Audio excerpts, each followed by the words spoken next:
Hello everybody, welcome back to my YouTube channel. So I am Viking Wizard. In a previous video I did an unboxing video for No One Falls Like a God from the I believe it was Italian, from Italian power metal, Udal Cuain. So this video is my review on the album because I've listened to the album I think it's like 15 times over so far, and it's absolutely fantastic. I've literally just listened to it again and we just finished listening to it, so I thought I need to do a review video on it so I can mention about the album. Made loads of notes of what I think of each song, so I cannot wait to for you to hear what I think of this album. For a debut album, I think it's absolutely fantastic.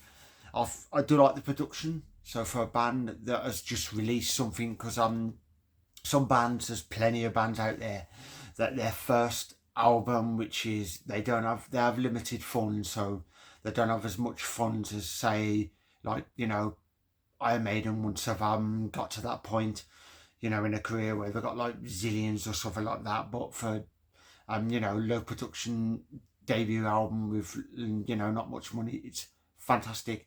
I do highly recommend you give this a listen, and if you're a power metal fan, then it's probably a no-brainer. It's got the typical power metal gallop from the drums in the album, which I think is awesome. Now, there's plenty of albums like Ordenogan, Hammerfall, and various other bands that use that typical power metal gallop in their music. It's not a bad thing. It's an absolutely awesome thing, which I can't get enough of. There's elements of speed throughout the album because of speed, so I'm thinking more like Gamma Ray, and then there's some like thinking Halloween and that sort of stuff. If you're a fan of the Italian stuff like Rhapsody of Fire, Rhapsody, and you like Halloween, Gamma Ray, Hammerfall, all that sort of stuff, then this is probably the album for you, and I do highly recommend it.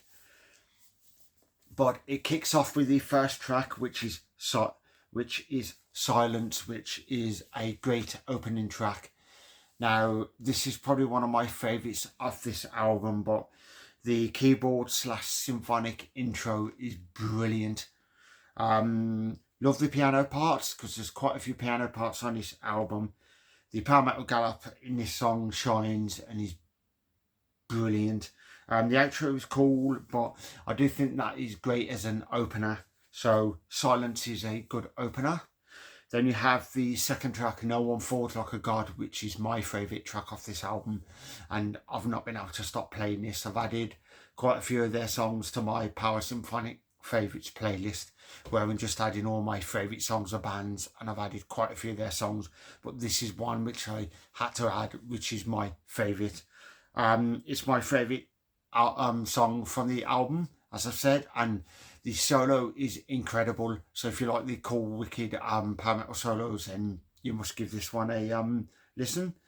Then we have the track, which was track 3, If You Breed Wolves, which is a cool title.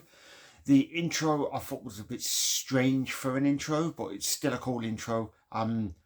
I believe if it's the song I'm talking about, there was like a swear word at the start, which I thought was a bit strange, but still a cool intro. And you've got elements of speed in the track, which is well awesome. So there's a lot of speed in this album. So I've said to a couple of friends that one of my friends actually listened to this album and said that he loves everything, he just couldn't get on with the vocals, which I said, no worries, we can't all like the same bands, but I said I think the album's brilliant, and it was cool to get this sent to me so I could do an unboxing video and review it. Then we have Beauty from the Storm, which was track 4. I love the symphonic elements in this song, and then I detect some sort of synths in the music, which when they add synth in their power metal, it's brilliant. If you listen to a band called Beast in Black, they use, unlike Battle Beast, they use a lot of synth in their music. It's why I'm a massive fan of both of them. There's a really cool piano / vocal middle section, which, I was like, oh, I heard that, and I thought absolutely incredible. It kicks ass, which leads into a cool symphonic part, then into what sounds like an instrumental bit. and the outro to the song, which I thought was absolutely cool. So yeah, that's another one which I've added to my Powersymphonic favourites. Then we have St. Petersburg, which the intro, it's like a piano, really cool piano intro, which I love that sort of stuff. Fantastic solo, and it's more like a ballad because it's probably the ballad from the album. Every band that I know, most power metal bands, and most bands, or quite a lot of them, they do always include one ballad on the album, a ballad, which I like and I think is cool because it's a great way to you know, maybe the middle section, but then of the album. But I know there's a couple of bands that have had it where the majority of the album was full of ballads, and I said I just wasn't that keen on a full album full of ballads. I'm like, one or two is cool, but then when you get too many, it just can overpower the music. And I just think, unless the album is all acoustic ballads or something like that, which is completely fine, but it's a full electric album and you've got like 4 or 5 ballads on the album, I'm just like, could use maybe 1 or 2 at the most. Then we have Despite All Odds, and it instantly kicks in with a cool guitar / drum fill. And oh my god, I listened to that track and I was like, oof, that was another one that was like, yeah, I really hope I get to see these live and they play this track.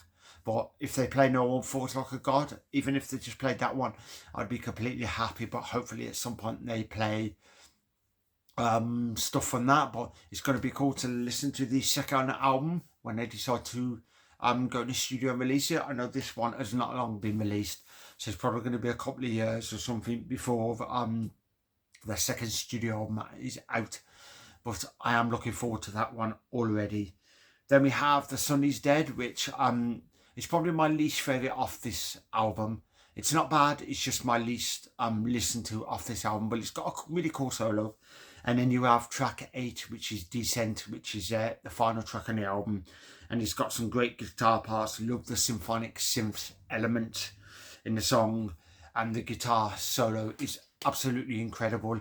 Now, the only thing which, because a few people said, because I said the album's fantastic, and they said the only downside to the album, I said, is there isn't a long song on the album, because as everybody knows, I love tracks that are on for over 10 minutes, or 10, 20, 30 minute epic masterpieces are definitely right up my street. It's like stuff like Stradivarius Destiny, you've got Stradivarius Elysium, you've got Man of War, Achilles, Ecstasy, and Agony, I think that's how you pronounce it. And then obviously the prog bands like Dream Theater that have got Illumination Theory, which is a masterpiece, A View from the Top of the World, that sort of stuff, which I love when bands create one. So hint to the band on their next album to maybe create a long masterpiece. I know it's not for everybody, because some people actually prefer, they've said to me they prefer the like 2-3 minute songs, like Judas Priest. Some of their songs are on 2 to 3 minutes, and they prefer that sort of stuff. But with the songs that are on for like 2 to 3 minutes, for me, it feels like the song's over already, just as you're getting into it, and it's over, poof, over. Which I said is, you know, don't mind, like Black Sabbath, Paranoid, and Motor of the Ace of Spades, fantastic songs, but I just believe they're a bit too short and they could be a bit longer. So yeah, I hope you enjoyed this review on Udal Cuain, No One Falls Like a God. I'm going to put a link in the description to the band. Like I always do, I put links in the description for the band, so if anything piques your interest, the artwork, anything like that, and you're like, I must check these out, these sound interesting, then definitely give them a listen. And while I'm at it, I do run a group on Facebook called Powersymphonic.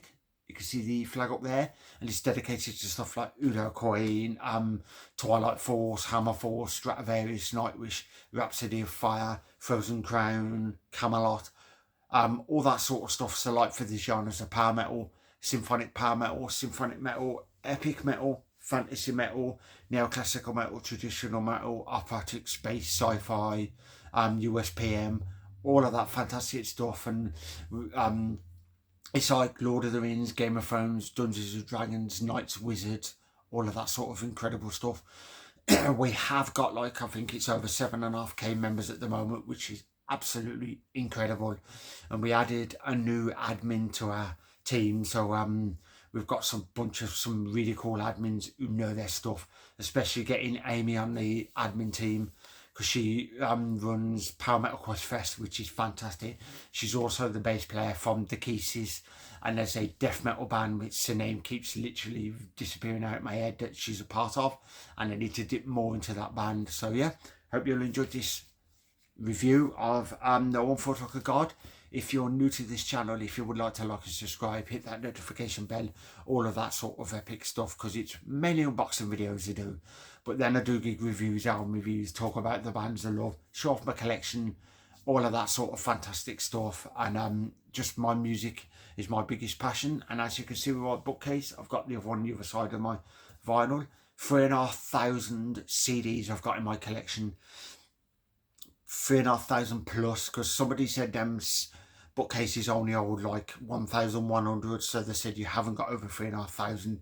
I said I have, because I've got a load stacked down there which need putting on a new bookcase, because I ran out of space. And then some of the stuff on there, as I showed in previous videos, some of it you've got like 5 albums in one, where you've got like a Judas Priest and thingy up the top on the box set, a Judas Priest and a Queen box set, which is virtually the entire catalogue, other than some of them, you know, like the Judas Priest, you just don't get the 2 Tim Ripper albums, but other than that, you get the entire Priest catalogue. So yeah, I hope you'll enjoy this. But as I said, many unboxing videos, I do show off tattoos, you know, latest haul, show off my collection, all that sort of awesome stuff. So I hope you all enjoyed this, and I'll catch you in the next video. So have yourself a good one. Viking Wizard signing off, and see you later.